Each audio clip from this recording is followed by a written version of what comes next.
प्यारे दोस्तों, नमस्कार। गुरुजी नीरज स्टडी चैनल में आपका बहुत बहुत स्वागत है।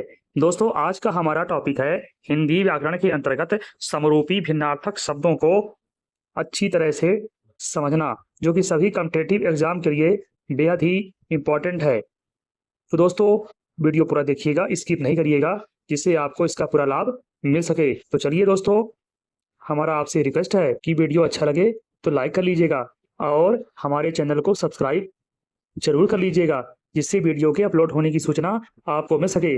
तथा दोस्तों को शेयर भी करिएगा और एक प्यारा सा कमेंट करके अवश्य बताइएगा कि आपको वीडियो कैसा लगा। तो चलिए दोस्तों, आज का हम महत्वपूर्ण टॉपिक शुरू करते हैं।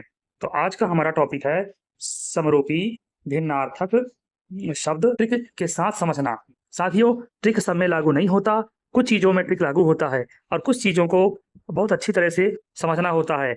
सभी विषयों को अगर हम कहें ट्रिक के माध्यम से पढ़ें, लेकिन समझने का प्रयास करें, तो यह संभव नहीं है। तो चलिए, कुछ चीजों को ट्रिक के माध्यम से और कुछ को हम विस्तृत रूप से भी हमको पढ़ना और समझना है, ताकि स्थायी नॉलेज हमको मिल सके। चलिए, परिभाषा से हम इसको समझते हैं।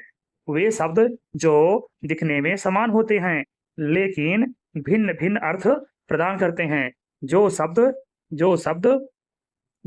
वे शब्द जो दिखने में समान होते हैं लेकिन भिन्न भिन्न अर्थ प्रदान करते हैं, उन्हें समरूपी भिन्नार्थक शब्द या श्रुति सम भिन्नार्थक शब्द कहा जाता है। अर्थात ये ऐसे शब्द हैं कि दिखने में कैसे होते हैं साथियों, समान होते हैं दिखने में, लेकिन क्या होता है, लेकिन उनके अर्थ जो होते हैं उनके जो भिन्न भिन्न होते हैं, यानी कि अर्थ जो है अलग अलग, भिन्न का मतलब अलग अलग अर्थ प्रदान करते हैं।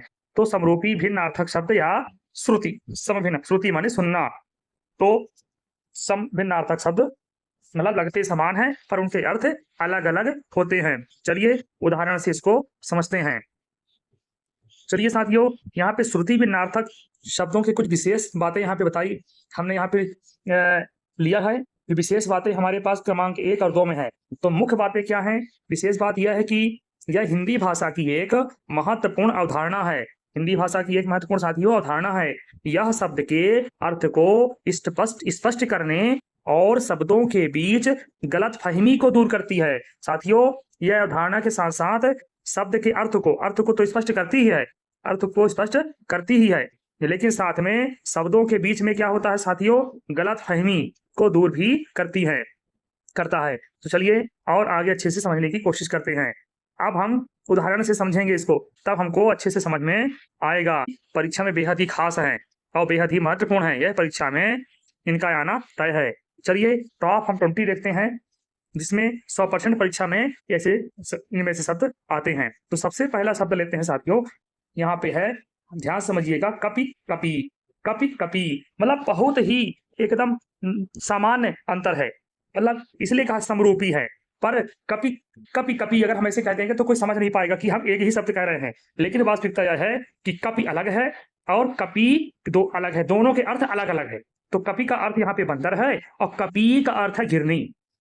आशा है, उम्मीद है साथियों आपको ये बात समझ में हमारी है, समझ में आती होगी। चलिए अगला उदाहरण से समझते हैं, क्रमशः क्रमवार हम इसको समझते हैं। कली कली, अगर आपके सामने कोई कली कली अगर आप सुनेंगे तो आपको लगेगा कली कली का मतलब क्या है, कोई एक ही चीज होगा, पर कली का देखिए, कली का अर्थ यहाँ पे कलयुग से है और कली का अर्थ अधिखिला फूल से है। हालांकि इसकी वर्तनी में बहुत ज्यादा अंतर नहीं है, ली छोटी ली बड़ी ली, पर सुनने में तो श्रुति नाम है इसका, श्रुति सम, सुनने में बराबर लगे लेकिन उसका अर्थ अलग अलग हो। तो सुनने में तो बराबर लगता है लेकिन उसके अर्थ दोनों ही अलग है। एक कली का मतलब है कलयुग से है और दूसरे कली का मतलब अधिखिला फूल से है।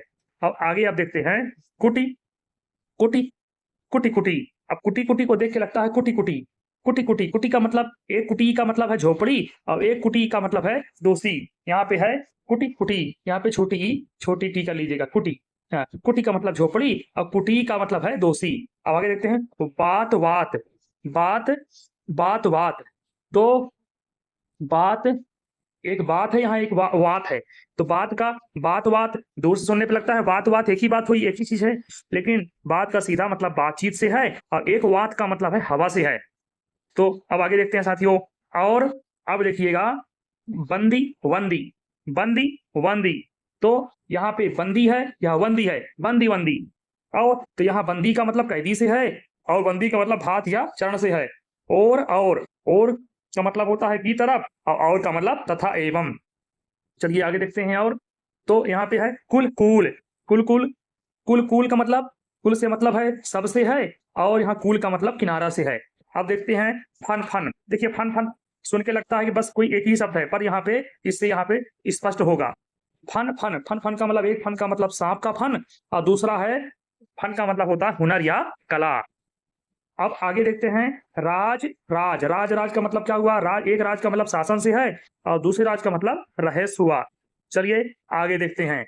अब किला किला किला तो किला, एक किला का मतलब दुर्ग से है, और एक किला का मतलब खूंटा है, खूंटा होगा। अब यहाँ पे आगे है स्त्री, इसको भी समझते हैं। तो ये स्त्री और स्त्री, तो यहाँ पे स्त्री है, स्त्री का मतलब महिला या नारी होगी, और स्त्री का मतलब स्त्री, और एक स्त्री का अर्थ है कपड़ों में प्रेस करना, कपड़ों को दबाना होगा साथियों। अब आगे है कृतज्ञ, तो इसका मतलब समझते हैं कृतज्ञ। तो यहाँ पे कृतज्ञ का मतलब जो उपकार को मानता है, कृतज्ञ का मतलब जो उपकार को ना माने, अर्थात उपकार को मानने वाले को कृतज्ञ कहेंगे, उपकार को ना मानने वाले को कृतज्ञ कहेंगे। चलिए आगे देखते हैं। यहाँ पे दीन, तो दिन और दीन का मतलब क्या हुआ। दिन और दीन का मतलब क्या होगा। दिन का मतलब वार और दिवस से है, और दीन का मतलब गरीब और निर्धन से है। यहाँ उपकार दिया है, उपकार का मतलब भलाई करना, और अपकार का मतलब है बुरा करना, दोनों का अर्थ यहाँ पे दिया गया है। चलिए तुरंग और तुरंग को समझते हैं।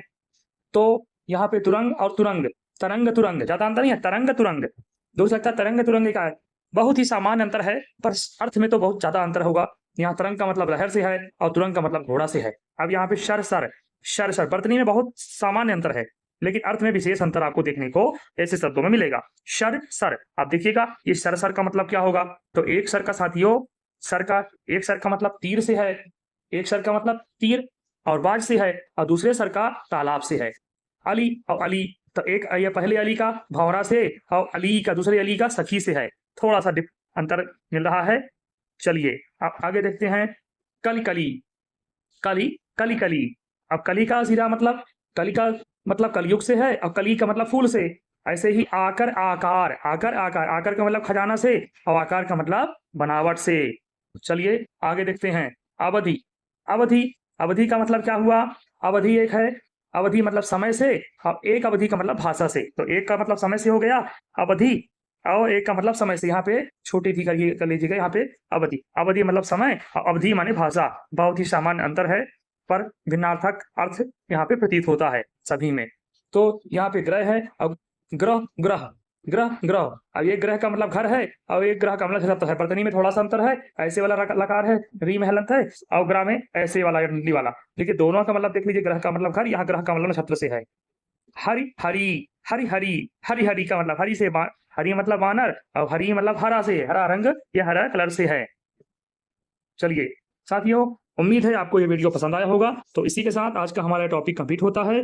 तो चलिए साथियों, आपको वीडियो कैसी लगी एक प्यारा सा कमेंट करके अवश्य बताइएगा। और साथियों, हमारे चैनल में अगर नए हो तो प्लीज हमारे चैनल को सब्सक्राइब जरूर कर लीजिएगा, तथा एक लाइक कर लीजिएगा हमारी वीडियो को, तथा अपने दोस्तों को शेयर भी करिएगा। तो चलिए प्यारे दोस्तों, आपसे हमारी मुलाकात अगली वीडियो में होगी। तब तक के लिए बहुत बहुत धन्यवाद। जय हिंद, वंदे मातरम।